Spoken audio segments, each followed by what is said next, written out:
Olá mais uma vez a você ligado aqui nas aulas do canal Studiorum e hoje a gente vai para mais uma aula de filosofia, abordando a filosofia medieval, especialmente católica. Bem, pessoal, vocês já devem ter ouvido falar do tema escolástica. Escolástica, bem resumidamente, o que é?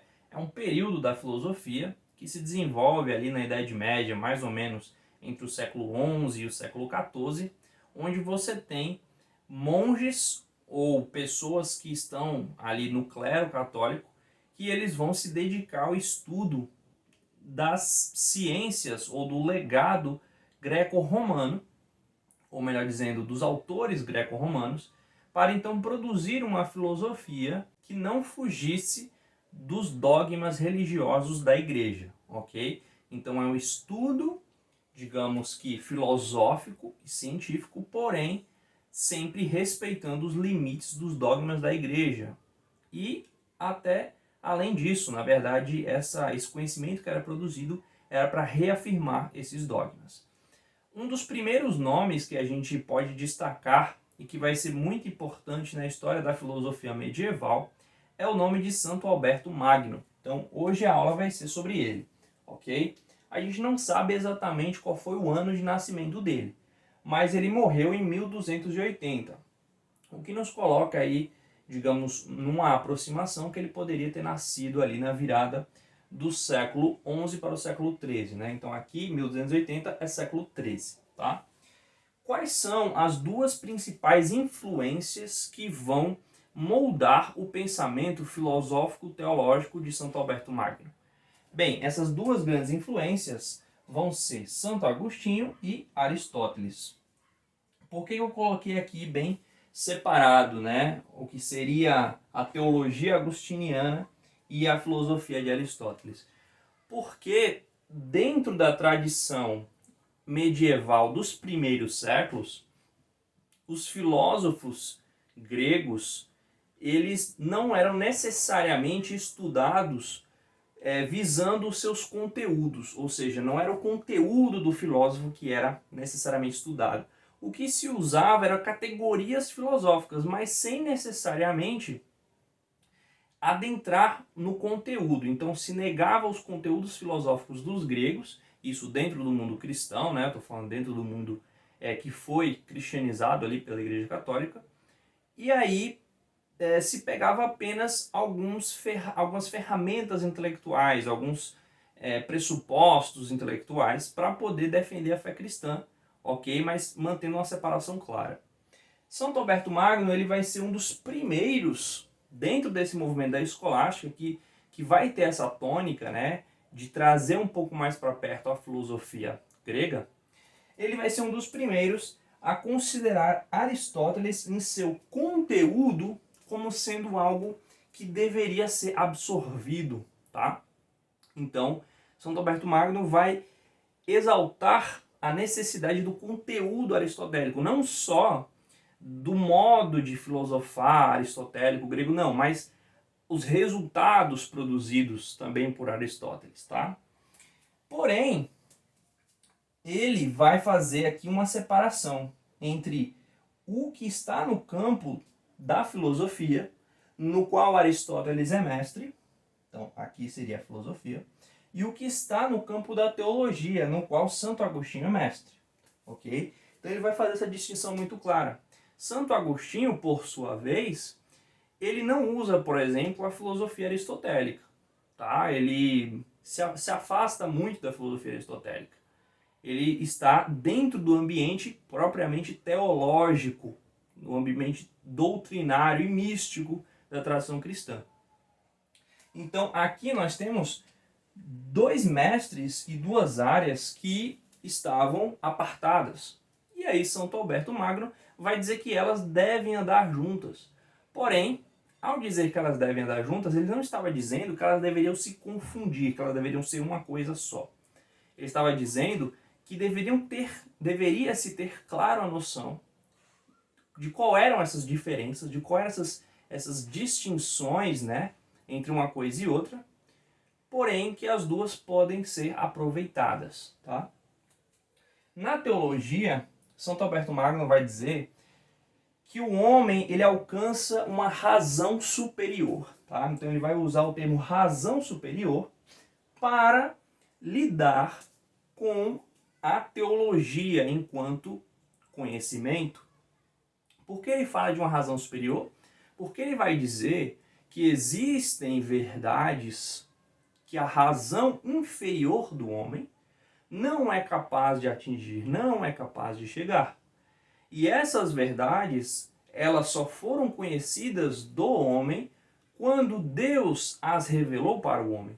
Então, por exemplo, quando esses santos filósofos da Idade Média, eles falavam sobre trindade, que é um exemplo de uma verdade que Santo Agostinho vai tratar muito sobre ela, né? Santo Agostinho vai falar sobre a trindade, só que ele não vai derivar esse conceito a partir de um conhecimento humano. Quer dizer, não foi nenhum homem que descobriu a trindade, foi Deus que revelou a trindade.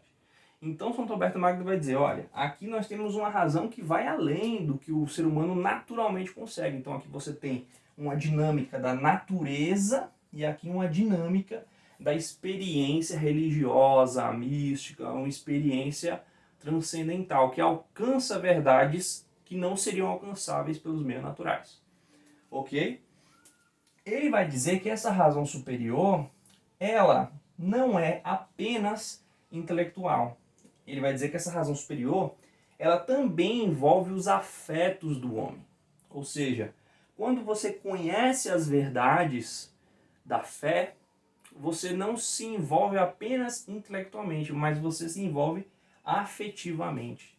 Quando você conhece a verdade da Trindade, a verdade da encarnação de Deus na história, por exemplo, através de Jesus, você percebe que esse conhecimento requer de você uma resposta afetiva. Então você passa a amar o objeto que está sendo estudado, que no caso da teologia é o próprio Deus. Ok? Ele vai dizer que essa mesma teologia, ela não produz uma mera ciência, um mero conhecimento. Ela produz verdadeiramente sabedoria. Ok? Então, tem uma passagem na Bíblia que fala que o princípio da sabedoria é o temor do Senhor, ou o temor do Senhor é o princípio da sabedoria. Então, Santo Roberto Magno está partindo disso, quer dizer, só há sabedoria dentro da teologia, não há sabedoria em outras ciências, em outras formas de conhecimento, ok? Então, a sabedoria ela é própria do conhecimento teológico. Indo para a filosofia, nós temos aqui, obviamente, uma simetria, ou melhor dizer, uma certa divergência muito notável. Quer dizer, aqui agora trabalha a razão inferior do homem. Não é mais uma razão que acessa verdades sobrenaturais. É uma razão que acessa verdades naturais. Como, por exemplo, a trigonometria.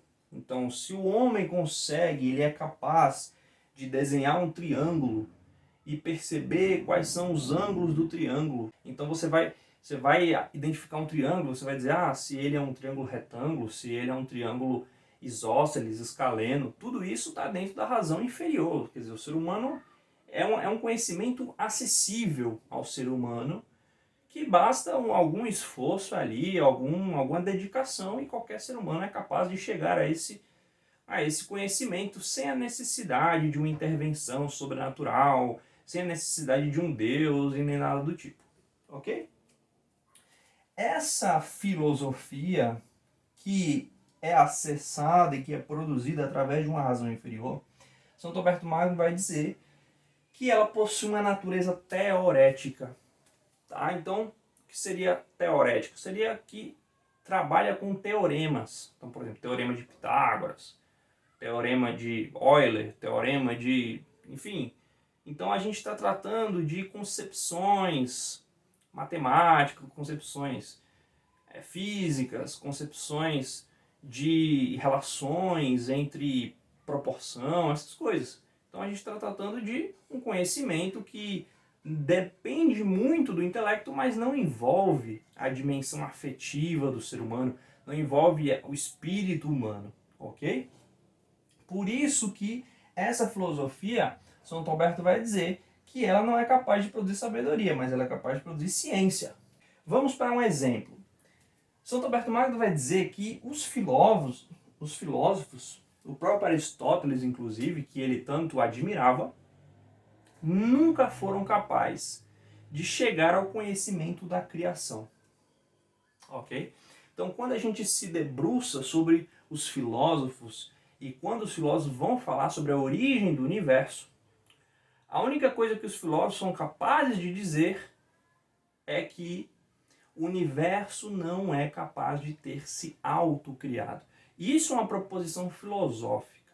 Ok? Isso é uma proposição filosófica. Não precisa se entrar em campos religiosos para se entender isso. Aristóteles e Platão já haviam entendido isso. O universo não poderia ter se autogerado. Não faz sentido filosoficamente a ideia de uma autogeração. Então, ou esse universo foi criado, ou ele sempre existiu. E aí entra o campo da dúvida. Porque a filosofia ela vai estar sempre perseguida pela dúvida. A filosofia ela não consegue fechar todas as respostas. Então ela consegue nos dizer o que não aconteceu, o que não é verdade. Então não é verdade que o universo se autogerou. Isso não é verdade, isso não aconteceu.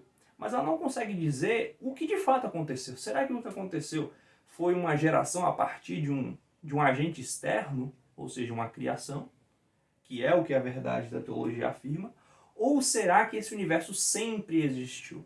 Porém, a revelação cristã, e não só cristã, mas monoteísta no geral, né, se a gente for na tradição judaica, islâmica, a revelação vai deixar claro para o ser humano: não, o universo não é eterno, o universo foi criado.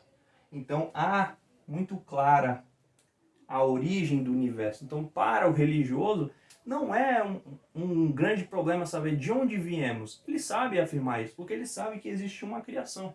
Ok, pessoal, essa foi a aula de hoje. Espero que vocês tenham entendido bem esses conceitos que foram abordados. A próxima aula também vai ser sobre filosofia escolástica e vai ser sobre o discípulo de Santo Alberto Magno, que foi São Tomás de Aquino, beleza? Deixe aí o seu like, o seu gostei, manda esse vídeo para pessoas que estão estudando sobre esse assunto. E se você tiver alguma crítica, alguma sugestão, esteja à vontade para deixar nos comentários, tá bom? Um abraço e bons estudos!